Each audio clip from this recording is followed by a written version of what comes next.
I am 25 years old and I am getting married to my fiancé Kevin next month. My family love Kevin and Kevin loves them. However, my mom is the brutally honest type who constantly dish out her opinions and thought on what people wear, how they look, how well off they are. Mostly negative, tasteless, backhanded comments. She says she can't help it and that no one should be offended when she's just being honest. When she met Kevin, she kept making comments about him, his car, his degree, etc. With time and strict conversations, I was able to get her to show some respect. But she kept annoying Kevin by constantly talking about his hairless face. His face is clean, he doesn't have a beard or mustache, which he can be very insecure about. He comes from Irish origins, so he's white, he has no facial hair, while I'm Hispanic. Mom made jokes with her husband about how unmanly it is to not be able to grow a beard or a mustache. Those comments hurt Kevin so much. I had a very stern conversation with her and she said, "Oh, I didn't realize those remarks were offending him, I was just teasing him," or, "You know me, I'm just giving my humble, honest opinion, so he shouldn't take it personal and should learn that this is how I am." She ended up sincerely apologizing to Kevin and we left it at that. As the wedding is approaching, Mom decided to give Kevin a wedding gift and also to let him know how sorry she was for her past behavior. She invited the whole family for dinner and decided it was the perfect time to hand Kevin his wedding gift. He thanked her, but she insisted that he open it right there and then and show everyone what she got him since she knew him that well already. He opened the box and found a set of shaving tools with a shaving cream. Kevin stopped for a sec and kept staring at the gift. My stepdad took it and showed everyone, then Mom and others started laughing while stepdad kept saying, "You get the joke, Kev? You get it?" And my brother running around the table laughing with everyone. Kevin got up and walked out. I was so mad I lost it on Mom asking why she did that and humiliated Kevin in front of everyone. She told me to relax, she was just messing with him, but I said she knew how he felt about this topic and demanded she apologize. But she said no, since she wasn't responsible for his reaction and thought he was going to laugh along. I angrily said no apology, no wedding invitation, period, then walked out. She freaked out, tried to say we overreacted to a joke, and my brother said I was crazy to exclude Mom from my wedding over something so stupid. He said Kevin should get over it since it was a joke, but I refused to send an invitation and withheld until / unless she apologizes. They think I'm unreasonable choosing this to be my hill to die on and called me disrespectful for how I treated my mom. I'd like to point out that my brother and stepdad and uncle sometimes take part in teasing Kevin. My brother, who's 31 years old, would sometimes either brag about his goatee mustache in front of Kevin or tell an indirect silly joke about this topic, which would irritate Kevin and just spoil any family gathering we have. But Mom is the one who started this whole campaign, and I've already had conversations with her about it. I am 17, female, have a child, Aaliyah. She is 6 years old, with my ex Jacob. He is 33 years old. He has a new girlfriend, Regina. She is 27 years old. We just finalized a court order he requested after meeting her and currently have complete 50/50 custody. Regina has always been a little too involved and believes that since she trains parents to parent, she knows everything. Every time I ask Jacob for help with Aaliyah, he comes with suggestions from Regina instead of workshopping things between the two of us. She has been overstepping for years. Jacob and I are pretty much parallel parenting now and do everything separate, including birthdays and even parent-teacher conferences. He brings Regina with him to his meetings. Regina picks Aaliyah up from school every day because I don't get off work in time, and he did not want to pay for the after-school program, since he did not need it during his time. So of course he jumps at the opportunity to involve Regina. Well, I currently am trying to find a car because I lost mine, so she ends up bringing Aaliyah to my home instead of our meeting point. When she showed up with my daughter, she was being really quiet and looked sad. When I asked her what was wrong, she wouldn't tell me, so I confronted Regina at her car, who said she took away Aaliyah's tablet and TV time because she refused to do her homework and kept her home from cheerleading practice until it was done, so she missed it. Aaliyah loves cheer, and this was just cruel to me. It's something she and Regina connect over, and she got her all into this sport just to use it as a tool to control her? To rip away when she feels like it? She's 6 years old, and that was not her place. I have told her before she was not allowed to discipline, but she said, if she is going to have Regina in her care she will have to discipline her, and since she does not yell or hit she doesn't understand the problem. I told her she is not a mom and should not be acting like one. She said this is why Aaliyah has behavior issues in MY care and left. I called Jacob and demanded that Aaliyah is put in the after-school program, and he refused, saying I was being ridiculous. But the parenting plan says no cruel punishments and that only the parents should lead most discipline. If he's doing what she says all the time, how is he leading? Now she is refusing to bring her to my home and I have to Uber to the meeting point, which is costing me loads of money. Is this something I take them back to court about? Edit to add that she keeps her for a couple hours after school until I get off. That's how she had enough time to discipline her. Yes, there is a clause about meeting partners. She's been around a few years, that's not the issue. She's just too involved in parenting and has been for a while. I feel like there are certain boundaries that should be in place and certain things only parents should handle, like discipline and PT conferences, etc. She claims she kept trying to get her to do her work, but she just refused, saying she wanted to play on her tablet instead. She should have called me or her dad when this happened. Cheerleading was Regina's idea. She was a cheerleader and pushed for Aaliyah to join. Aaliyah fell in love with it, and now I feel that Regina is using that to control Aaliyah. Do what I say or no cheer. She's 6. If she kept refusing to do her homework she should have called me to discuss a consequence. If she's alone with Aaliyah during either parent's time she needs to discuss with both parents what the course of action should be for discipline. She is not a teacher. She is not a professional we are paying for, therefore guidelines need to be followed. When I was 19 and a sophomore in college I had a boyfriend I thought I really loved. Looking back maybe it was just teenage puppy love infatuation. Not sure, but I guess it's not important. I know I'm very biased and what I want is what's best for my daughter, but I think my feelings are getting in the way of that. I had been with Tom for about 8 months at that point. He was on the baseball team and very popular. But one day I discovered I was pregnant and told Tom. He freaked out and got super pissed. He demanded I get an abortion, said he would not stay with me otherwise. He did offer to pay the full expenses of it though. So I went to the clinic and I couldn't do it.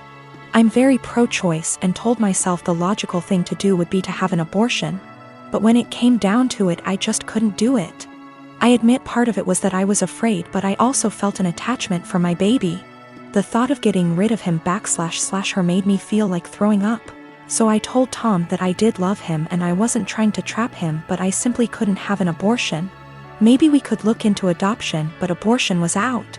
Tom said he had never loved me, and while I was fun I was now causing him too much trouble for him to bother with me anymore. And I was right, I wasn't going to trap him.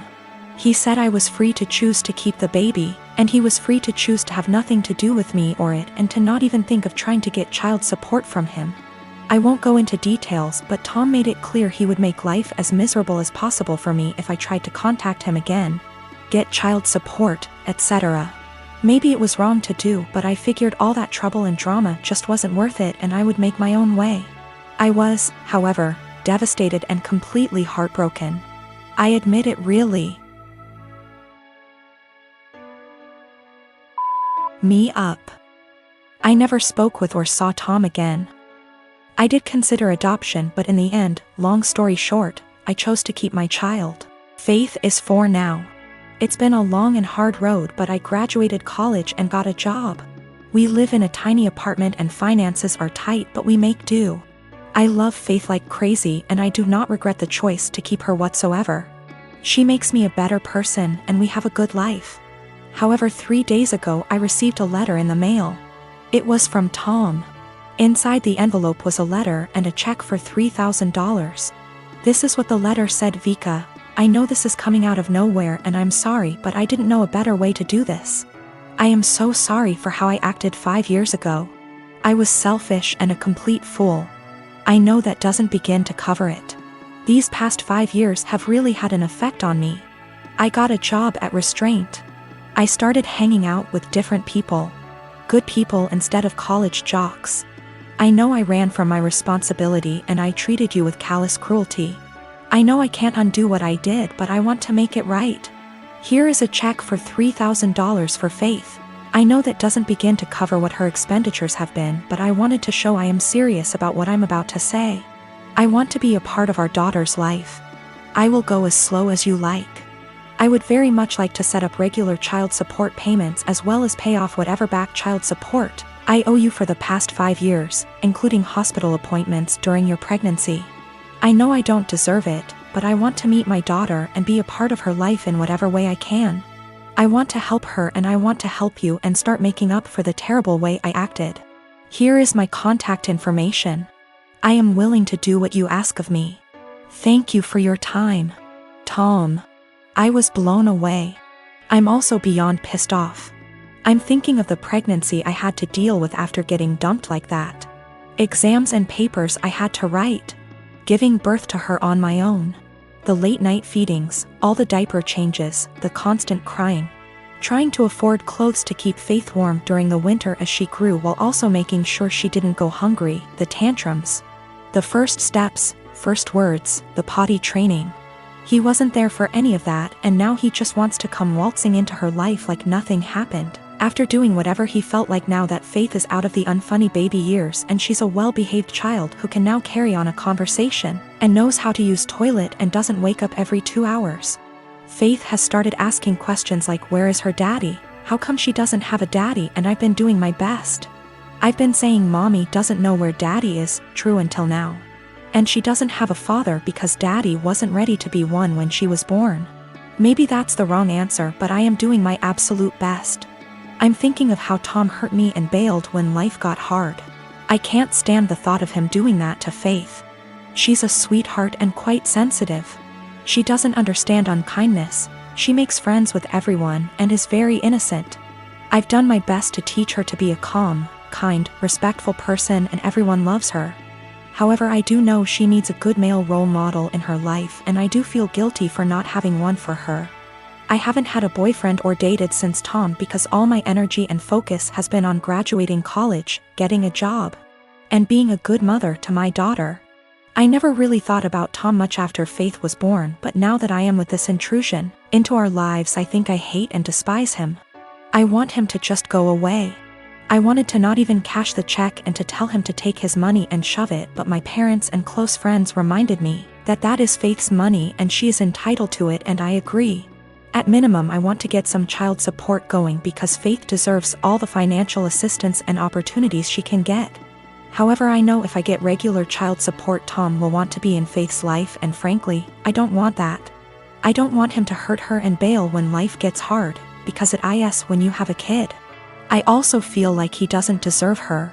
4-year-olds are a lot more fun than infants. How convenient he suddenly shows up and wants to be a dad when the hardest part is out of the way. But I honestly do want what's best for Faith.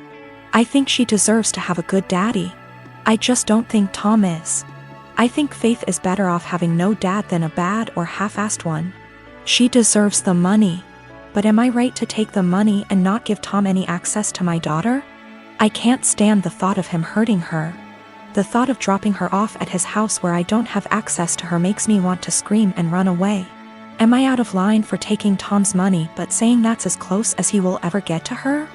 I am not convinced in the slightest he has changed. I feel like this is guilt money and I want to throw that check in the trash.